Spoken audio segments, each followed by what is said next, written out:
নড়বড়েভাবেও সংসার করা যায়, শক্তপোক্তভাবেও সংসার করা যায়। নড়বড়েভাবে বললাম কারণ যারা শুধু রান্নাবাড়ি খাওয়া দাওয়া নিয়েই থাকে আর বাকি কাজকর্মগুলোকে সেরকম প্রাধান্য দেয় না তাদের কথা। দেখেন এই রান্নাঘর এটা গোছাতে গিয়েই মানে কত সময় এবং কত কাজ বেরিয়ে যায়।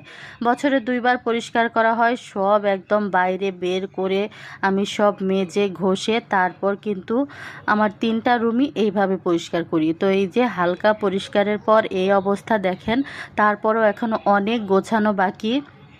তো আমার কাজটা আমার কাছে মনে হয় একটু বেশি, কারণ আমি একদম খুঁটে খুঁটে কাজ করি, তাই আমার কাজ আমার কাছে একটু বেশি। আমার থেকেও হয়তো বা অনেকে আরও বেশি খুঁটে খুঁটে কাজ করেন, তো আমার কথার ভুল ত্রুটি ক্ষমা করবেন। আমার সংসার আমার কাছে সেরা, আমার কাছে আমার সংসারই বেস্ট, এটা সব নারীর কাছেই তাই।